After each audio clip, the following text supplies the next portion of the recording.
What if the real problem with your in-laws isn't them? What if it's the boundaries you never set?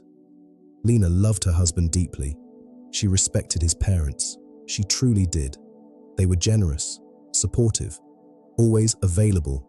But available slowly became involved, and involved quietly became overwhelming.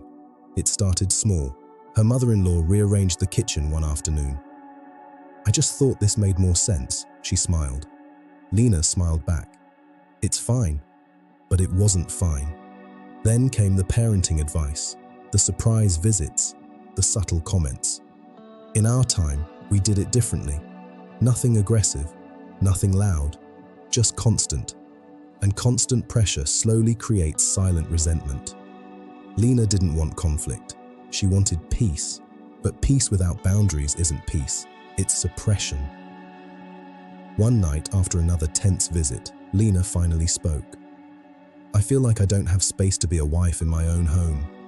Her husband, Daniel, looked surprised. "They're just helping." And that's where many marriages struggle.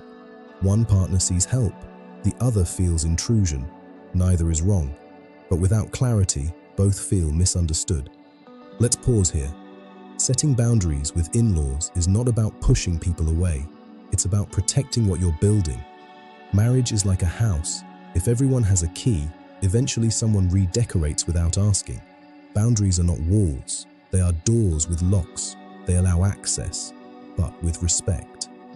Daniel grew up in a home where family walked in without knocking. It meant closeness. It meant love. Lena grew up in a home where privacy meant safety. Two different experiences, two different emotional languages. So instead of blaming his parents, Lena did something wiser. She spoke to Daniel, not about them, but about them as a team. "I don't want distance from your parents," she said softly. "I want unity with you." That changed the tone completely. Because the real boundary conversation is not between you and your in-laws. It's between you and your spouse. Once Daniel understood that Lena wasn't attacking his family but protecting their marriage, he listened differently. He reflected. He noticed. He saw the tension he had previously ignored. And then they made a decision together. Not emotional, not reactive, intentional. The next time his parents planned a surprise visit, Daniel responded warmly but clearly. "We love seeing you. Can we plan visits ahead of time? It helps us organize our week better." No accusation, no confrontation, just clarity. There was silence on the other end of the phone. Then his mother replied, slightly surprised, "Oh, of course." And something important happened. The world didn't collapse. The relationship didn't shatter. Respect quietly increased. Here's what most couples fear. If we set boundaries, they'll think we don't love them. But healthy boundaries actually communicate maturity. They say, "We value this relationship enough to protect it from resentment." Over time, Lena and Daniel established small but powerful agreements. No unannounced visits. Parenting decisions discussed privately first. Criticism addressed calmly and directly. United responses, always. Notice something important. Daniel spoke to his parents, not Lena. Because when boundaries come from the biological child, they feel less like rejection and more like adjustment. Conflict often grows when spouses fight battles that aren't theirs. Another key lesson they learned: tone matters more than words. Boundaries delivered with anger create resistance. Boundaries delivered with calm confidence create understanding. And sometimes, growth feels uncomfortable before it feels healthy. There were moments of tension, occasional passive comments, a little distance at first, but something deeper began to form. Mutual respect. Lena felt protected, Daniel felt respected, and his parents slowly adapted, because people adjust to what you consistently allow and what you consistently communicate.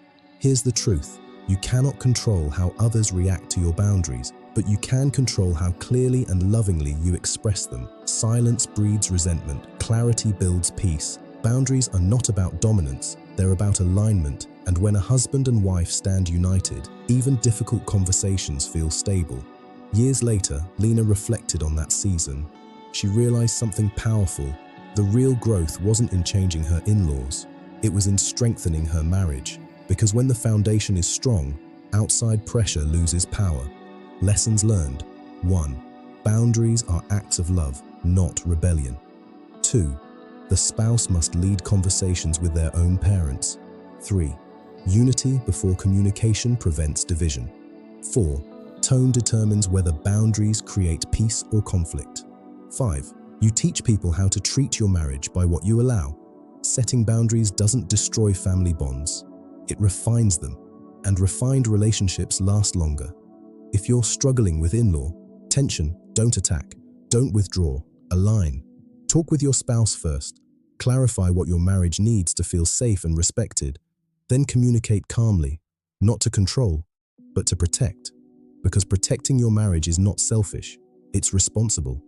And here's the question I want you to reflect on deeply. Are you avoiding boundaries to keep temporary peace, or building them to create lasting respect? If this message spoke to you today, don't just watch and move on. Have the conversation. Sit down with your spouse tonight and ask, what boundaries would make our marriage feel safer and stronger? Growth doesn't happen by accident. Strong marriages are built intentionally. And if you believe marriages should be protected, strengthened, and built on unity, then this channel is for you. Like and subscribe. Share this video with someone who needs it, and drop a comment below. I want to hear your experience. We build healthier families, and healthier families build stronger communities. Let's grow together.